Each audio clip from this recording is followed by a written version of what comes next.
I was going to release this video on Thor's Day, but here we are. What the hell are you doing? I'll see myself out now. But today, we shall be looking at one of the most gorgeous pieces of art I own, and that is the Hot Toys Thor. Curious to say, I was actually never really excited for the past Thor movies. Sure, the actor is a piece of art himself. Handsome, tall, buff, good looking. But these were not selling points for me. Thor to me has always been this indestructible godlike character. And Hollywood, to be honest, has had such a hard time portraying such a character like this. You can see why I was worried for the Thor franchise. However, I actually find the Thor films to be quite enjoyable thus far. This is a segment where I'm going to talk about Thor movies and everything Thor, so if you haven't watched the Thor movies or the Avengers movies, who are you? And spoiler alert, sort of. Okay, so the first Thor movie, we see Thor being a complete arrogant jerk, which kinda he has the right to be because he's a god, and with a face sculpt like that, I'm not jealous. Anywho, Odin's like, nah fam, not a fan. So he exiles him to Earth by taking away all his powers, by making Mjolnir hate him. All of this happens because Thor borderline starts a war with the Frost Giants. Also, Loki's involved in all this. Side note, I think Marvel is a genius for portraying Thor like this. You know, sometimes these godlike characters get so boring and tedious. I'm not throwing shade at you, Hulk. I'm talking about someone else. Anywho, Thor walks a lot, eats a lot, drinks a lot, falls in love a lot, and he becomes humble. But in Asgard, Loki is sabotaging the throne, he sends a destroyer to Thor to destroy him, and Thor sorta dies, but then Mjolnir loves him again, becomes worthy, and boom. He saves the world, well, New Mexico to be exact, flies back to Asgard, dipping on his love Jane Foster, and he punches Loki, punches the Bifrost, and gains Odin's respect. Good movie. And now Thor round 2, Thor the Dark Thor. So after the first movie, a lot of people were like, bruh, we signed up for a Thor movie, but we really didn't see a lot of Thor being Thor with his hammer and all. So this movie, we see more of Thor doing Thor-like things. Obviously, the story goes that Thor is being Thor with his gorgeous hair, and Jane Foster goes on a date, skip all that. Then she gets possessed by an Infinity Stone, the Reality Stone, also known as the Ether, which, Phoenix vibes? Honestly, I got Phoenix vibes. So the Ether being awoken actually wakes up the Dark Elves, the leader of them, known as Malekith. Oh, also, during all of this, Loki is in prison in Asgard for all the crimes that he did in Avengers 1, the first Avengers. Which, actually, I'm thankful for, Loki, because you brought together the Avengers. Anywho, Jane and Thor reunite. Jane slaps him across the face. And then they go to Asgard so that she can somehow be treated and take this Infinity Stone out of her. However, that doesn't work. They need Malekith, they set up this whole plan, Loki dies, sort of, not really, the Ether is out of her, and then Malekith sucks it all in. Oh, and Frida dies, which was sad. Skip, and then the elves, they go to Earth, London specifically, for this event called the Convergence. So what is the Convergence? It's when the 9 realms align.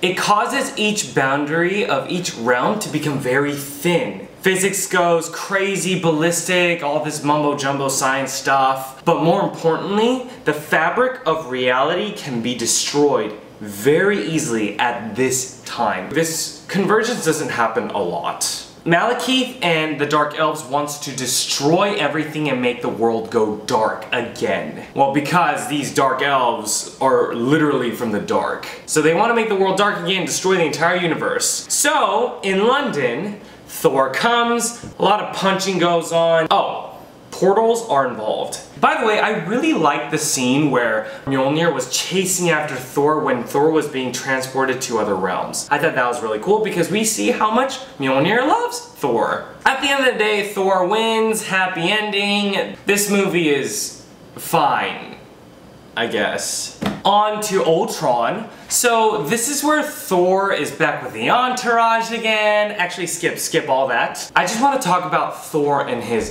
bath scene, the infamous bath scene. First, Scarlet Witch gives him like a vision of him where Heimdall accuses Thor of sending them all the way to hell, not the Marvel hell. H-E-L. It's a realm. Thor basically revisits this dream in the bath scene. Although I do recommend you guys watch the deleted bath scene, Thor is actually being possessed by the Norn. In the comics, the Norn are these three people, Skuld, Urt, and Verdante. It's like past, present, and future, and the Asgardians always goes to them for help. They kind of oversee the 9 realms. This makes sense and it sets up Thor Ragnarok because they are actually involved in Ragnarok in the comics. I really wish they kept this scene because it made more sense to me. Now we're going to talk about Thor Ragnarok. So basically the trailer starts with Thor in Muspelheim, it seems. It's like this realm with fire demons and Surtur. I know for a fact Surtur, this fire demon, will be a part of this film because in Ragnarok, in the comics, it's like this cycle where in Asgard, Surtur comes and tries to destroy everything, but Asgard stops him. Ragnarok cannot happen without Surtur. Just from that one scene, you could deduce all of this. Pretty neat. We finally see Hela, which I'm super excited for, because she's a villain who is basically a beast. Well, beast enough to destroy Mjolnir. So Hela is basically this villain who, her wardrobe is like her weapon. So swag to death. I'm going to leave. And she is an Asgardian who can literally kill for days. And anyone who can destroy Mjolnir, that is insane. But we see this happen to Mjolnir many times in the comics. So I'd like to see what happens to Mjolnir, but seeing the concept art for Avengers Infinity War, it looks like Thor is going to pick up Yonborn. We shall see. So anyways, we see Hela wrecking fire on Asgard, which is pretty cool, but I'm pretty sure she's not doing it. I'm pretty sure she's getting Surtur to do all the burning. The next scene, we see Thor in a place called Sakaar. Sakaar, I am so pumped for because that's the place where Planet Hulk takes place. I don't want to spoil the comics, so there's that, but it's one of my favorite stories from Marvel. So yes, this movie is a bit of Ragnarok, and it's also a bit of Planet Hulk. Why? Why is Hulk in this movie? Well, judging by the fact that Hulk and Thor movies have not been the greatest movies, but Thor and Hulk are very popular characters, it made sense for them to be in the same movie. Also, Hulk is partially still owned by Universal. So the deal is, if they make a solo Hulk movie, Universal has the rights to it, but if Hulk is shoehorned into another franchise, then it's still under Disney flag. Character ownership is something I really do not want to talk about, so don't get me started. X-Men. Anywho, we see the Executioner with machine guns, Dizzle Down, the Grandmaster, Valkyrie, Thor's helmet returns, and Hulk. Yes, I'm so excited to see Hulk and Thor go at it again. And his wardrobe? Yo. Also, Loki returns. We kind of see him kind of shooken up in that scene because after he sees Hulk, he's like, oh snap. Flashback.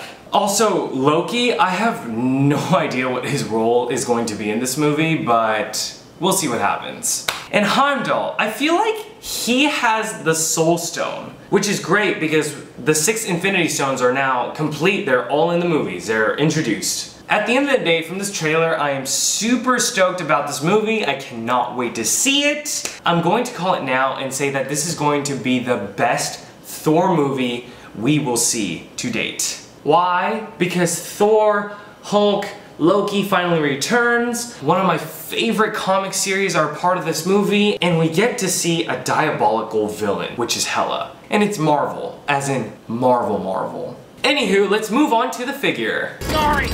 seem like a really great guy.